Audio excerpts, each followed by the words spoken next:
at the beginning of the month, I mentioned that August was going to be treated sort of like a vacation, in the sense that I'd approach writing a bit more leisurely.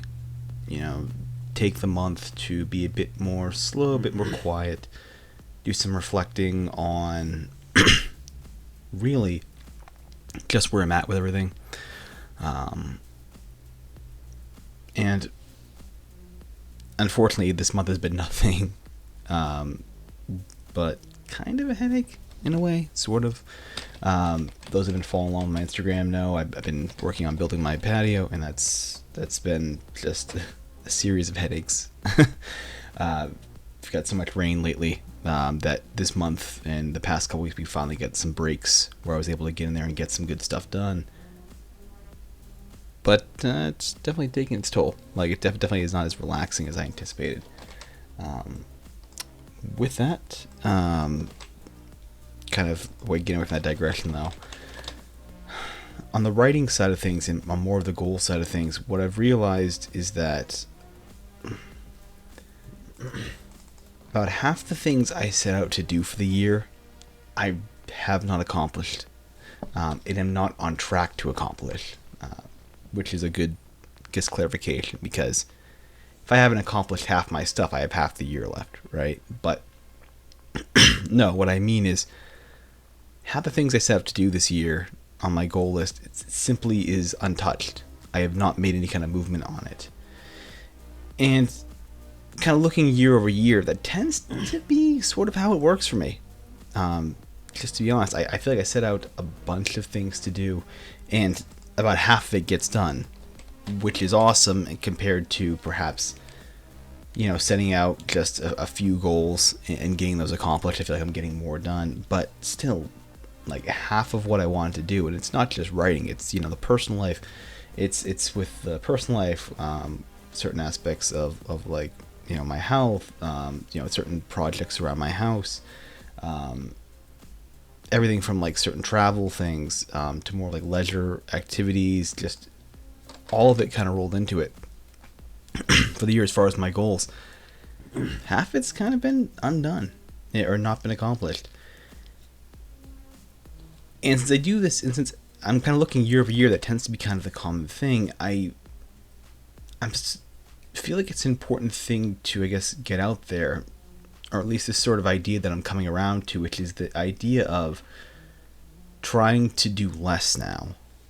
That if you can, scaling back sort of the busyness of your life, even your personal life, is not necessarily a bad idea.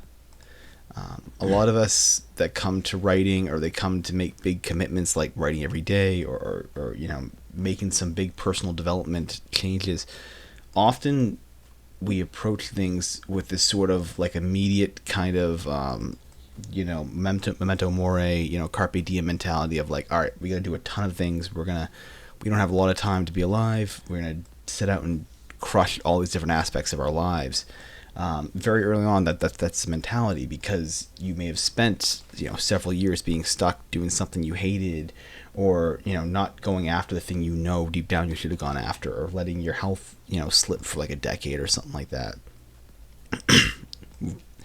Whatever that might be.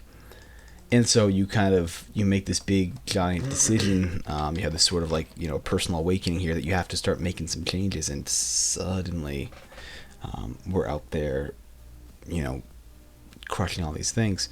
But after a while, and I'm talking potentially years in my case, right, you'll start to notice that a lot of the things that you do,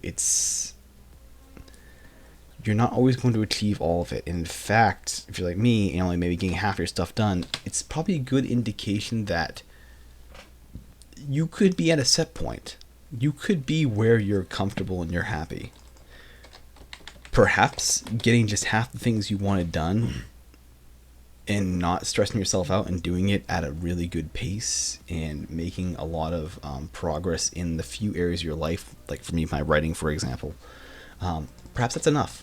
Perhaps you don't need to go after and crush everything. Perhaps you don't need to go out and, take a bunch of different hobbies and try to, lose all this weight, for the year, and also do, train for like the half marathon, and go out there and try to get a new job, and try to, learn a new skill set and all that stuff. Perhaps trying to master a few areas and doing it well, and being okay with maybe going at a bit more of a leisurely pace. That's what you should be at. I'm not trying to tell anybody to aim lower, but if you're setting all these goals every year for these things, you may not be in an emotional state where you want to go after it, and perhaps it's not something that's going to be fulfilling to you. We operate a lot on the idea of operating from a place of logic, of knowledge. Like, we know we should go after these things and we could do these things, and you get these little bursts of like kind of emotional moments that kind of push you. But there's also an emotional understanding too that needs to come with this, which is understanding how much this is really going to fulfill you. Even though logically you might think that this stuff is going to make us more happy by achieving more of these things, by going after more of these things, we think, yeah, it's going to make us happy, right? Because we're going to achieve more. Perhaps the suffering and the pain that we go through in the pursuit of it is not worth it to us. That on some subconscious level, we're not going after these things because we know the effort putting in is not going to be satisfied with the payoff. And that's okay.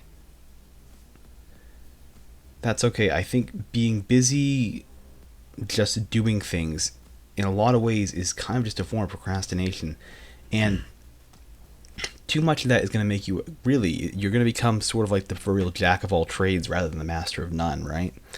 It's not just with skill, not just with career and all the other things. It really is with just the stuff we do in our lives, the stuff we give our attention to.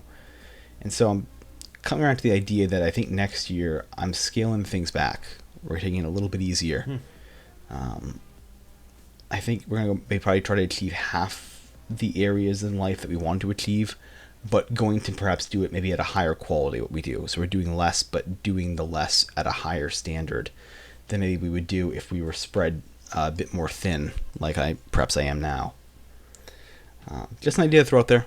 The idea of maybe some sort of personal minimalism, I guess. Not just like getting rid of objects, but like actually scaling our lives back. There's something to be said for it. There's something to be said for comfort and happiness in the pursuit of what we want, in recognizing at what level achievement is going to make us happy versus what level it's going to make us miserable in the pursuit of it.